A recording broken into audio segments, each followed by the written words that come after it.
Olá, sejam muito bem-vindos ao 5º episódio de Memórias Teatrais, essa série em áudio que aborda momentos da trajetória do TUI, o Teatro Universitário Independente, sediado em Santa Maria, Rio Grande do Sul.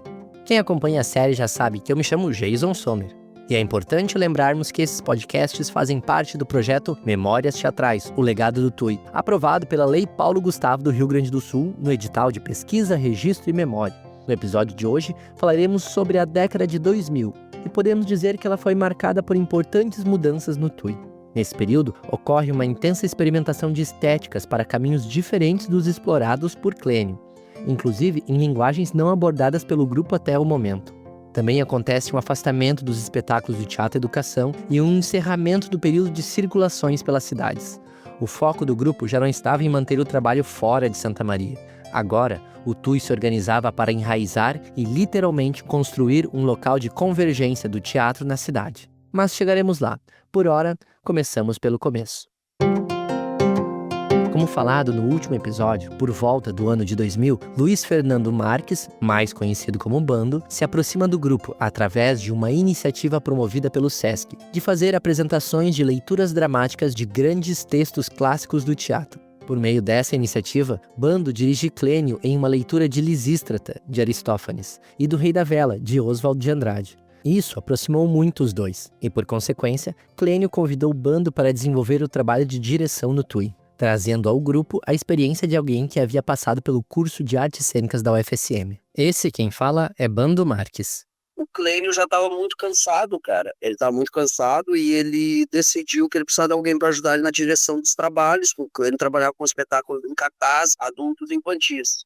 E aí ele me chamou. Logo no início, o Bando já dá andamento à montagem de um novo texto escrito por Mercedes, chamado Monopólio das Guloseimas. O intuito ainda naquela época era dar continuidade com os espetáculos do Teatro Educação, mas agora partindo de uma nova estética, uma nova metodologia de processo de criação de cena. A montagem dura meses e é apresentada no Centro de Atividades Múltiplas Garibaldi Poggetti, em Santa Maria, vulgo Bombril, e acaba não agradando muito aos integrantes do TUI.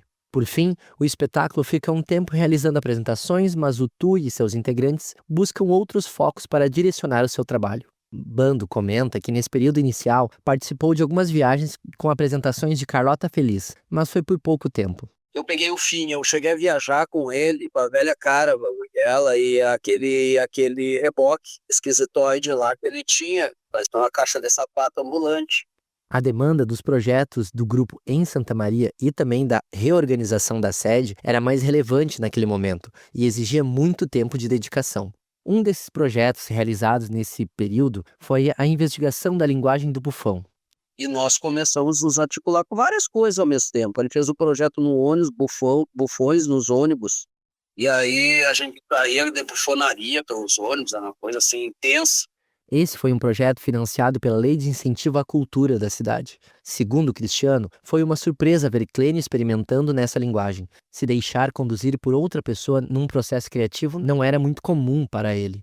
Bufões no ônibus é o projeto do Clênio, só que o projeto do Clênio era muito mais voltado para bonachões no ônibus, era uma coisa muito mais pitoresca, mais próxima à estética do TUI, porque na época a gente não compreendia o conceito estético da bufonaria. Paralelo a todo esse movimento, Clênio vai aos poucos se afastando da produção do grupo por conta de questões pessoais e estimula o elenco da época a desenvolver a autonomia na produção teatral. A sua família tem uma casa em Capão da Canoa e ele vai cada vez mais deixando Santa Maria e diminuindo sua ação direta no grupo. Sugere para os integrantes da época buscarem formas de dar continuidade ao trabalho que eles querem desenvolver enquanto coletivo. Isso não dá muito certo. As pessoas não conseguiam dar conta de manter o nível de produção e organização similar ao que o Clênio conseguia fazer. A gente não tinha perna, cara, era muita coisa, porque tinha esse projeto dos bufões no ônibus, era nós para tudo. Éramos nós para fazer obra, éramos nós para viajar, éramos nós para dirigir, e a gente não teve perna. Eles não conseguiam ter esse nível de dedicação na produção, junto a escolas e municípios, e dar conta das necessidades das reformas da sede do TUI. Assim, essa possibilidade de circulação pelo interior vai minguando até se encerrar de vez. Cristiano também comenta que o elenco da época já estava cansado dessa mesma rotina de trabalho apenas com o público infantil. Queria mudanças, queria experimentar coisas novas. Junto a essas mudanças do grupo, há um movimento de mobilização da classe artística em Santa Maria. É notável a necessidade de um espaço acessível para as apresentações teatrais na cidade. Santa Maria, desde 97, tinha um teatro municipal, o Teatro 13 de Maio, mas que não era acessível a grupos locais devido ao alto valor de aluguel. Assim, Clênio e o elenco do TUI decidem não esperar pelo poder público. Resolvem então criar um teatro com as próprias mãos e direcionam esforços para transformar a sede do TUI em um espaço cultural. O prédio pertence à família de Clênio e durante anos serviu como espaço de ensaio, produção e de depósito de materiais do grupo, além de local de criação e manutenção dos cenários e figurinos do TUI. A ideia da época era simples: inverter a lógica realizada até então. Ao invés do grupo ir até as escolas, seriam as escolas que iriam até o grupo. A ideia não era apenas ter o Teatro do TUI, como ficou conhecido durante anos.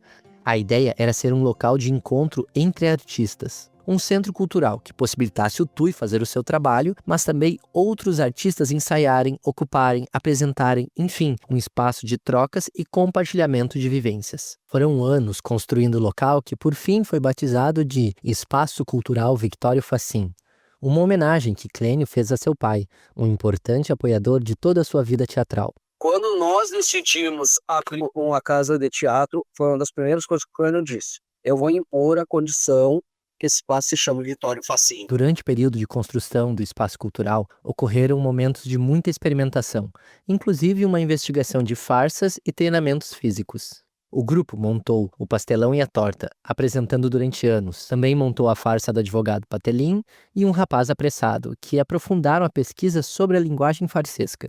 Isso exigia um esforço físico que também era exigido durante a construção do teatro. Afinal, os atores e integrantes do TUI de dia levantavam parede, de noite ensaiavam seus espetáculos e às vezes apresentavam. Parava de dia de ensaiar para construir o teatro e à noite ensaiávamos. E tipo assim, levantar parede, carregar concreto. Ficamos assim 5 anos ininterruptos, assim o dia inteiro, acordado de manhã cedo já começava. E até de noite ia ensaiar e apresentar espetáculo. Sem Clênio, os integrantes procuravam muitas parcerias em espetáculos e também estreitavam laços com os universitários da época. Tudo isso para viver de teatro com apresentações, intervenções e qualquer atividade remunerada que fosse possível. As circulações haviam ficado de lado. O foco agora era construir o Teatro do TUI. Além das obras, o local também era usado para ensaios, tanto dos alunos do curso de artes cênicas, quanto por outros artistas locais. Também era usado para apresentações de processos ou encenações vinculadas ou não ao curso e também, posteriormente, apresentações de espetáculos com cobrança de ingresso. E, óbvio, nesse primeiro momento, era realizado de forma clandestina, com pouca divulgação. Afinal, não era só construir, era necessário regularizar. E esse processo durou anos. Não conseguimos organizar certinho o ano que iniciou a obra de fato, mas alguns sinais que encontramos em relatos e documentos mencionam o período de 2001 e 2002 como o início da obra. Ela foi concluída e aberta ao público oficialmente e plenamente regularizada em 2007. Mas antes disso, muita coisa aconteceu. Ao longo desse período de obras, os integrantes do TUI se aproximaram dos universitários da UFSM. Com essa aproximação é que vieram pessoas como Chico André, Ricardo Martel, Marcele Nascimento, Luciano Gabi, Aline Maciel, entre outros tantos que passaram pelo TUI. Antes de mim, depois de mim, passou tanto ator e tanta atriz, cara. Aventureiros que ficavam 1 dia, 2 dias. Tinha gente que ia lá e fazia uma leitura dramática. A gente, vem cá, o que tá fazendo? Tô fazendo nada, ele vai fazer tal dia. Então vem aqui. Muitos ficaram anos, outros alguns meses, outros tinham idas e vindas, mas o fato é que o Teatro do TUI virou um ponto de encontro entre os artistas e estudantes da época. Em meio a isso, surge a ideia do Fonfon Buzines. Cesário Augusto foi um professor das cênicas que viu as farsas do TUI e quis se aproximar do grupo junto com sua pesquisa de teatro de revista. Reuniu então as pessoas que frequentavam o TUI e também os alunos das cênicas para realizar o espetáculo Fonfon Buzines. O espetáculo era composto por vários quadros e textos e pequenas esquetes que mesclavam a realidade contemporânea da época com um humor ácido e pastelão. Algum tempo depois, Cesário deixa Santa Maria e o grupo ainda permanece com o Fonfon durante mais algum tempo, criando cenas e se apresentando, tanto em Santa Maria quanto em outros locais. Após o período de farsas e mais para o final da década, o TUI experimenta outras linguagens. E também incorpora em seu repertório alguns espetáculos que estavam sendo construídos por seus integrantes enquanto faziam o curso de artes cênicas. Dessa época são os espetáculos O Gato Malhado e a Andorinha Sinhá, O Cão e o Mendigo, Piquenique no Fronte, O Último Espetáculo dessa Terra, Ida ao Teatro, entre outros. Todo esse movimento dá uma vida nova ao TUI. Além disso, Clênio ainda fazia visitas e passava um certo período trabalhando com as pessoas do grupo, seja na obra, fazendo massa, levantando parede, colocando teto, ou então remontando algum texto e fazendo apresentações na cidade. E depois disso, voltava para Capão da Canoa. É importante reforçar que Clênio foi bem ativo durante as construções do Espaço Cultural Victor Fachin. Não só idealizou, como botou a mão na massa.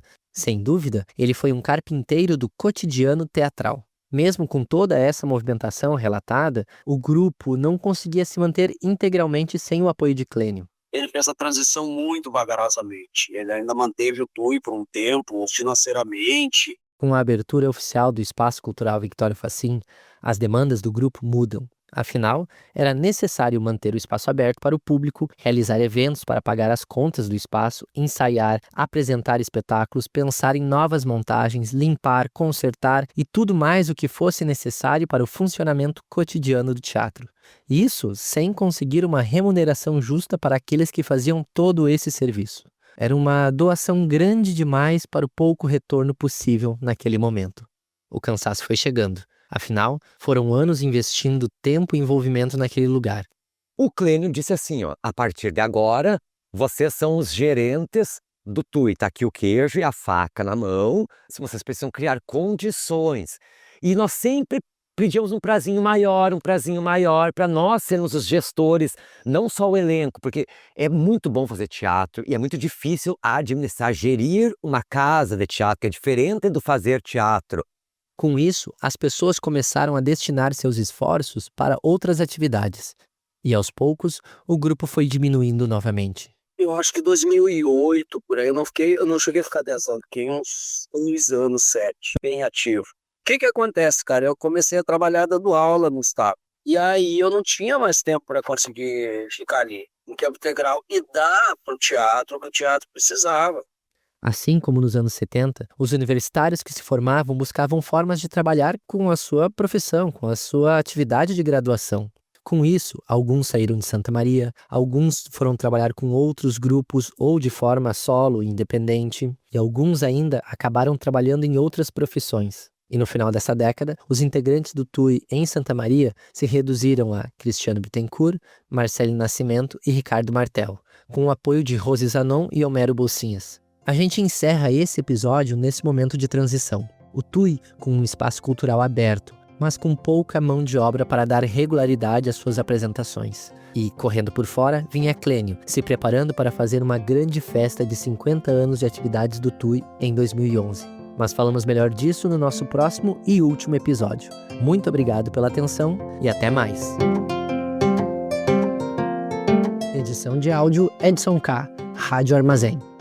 Esta obra foi realizada com recursos da Lei Complementar número 195 de 2022, Lei Paulo Gustavo.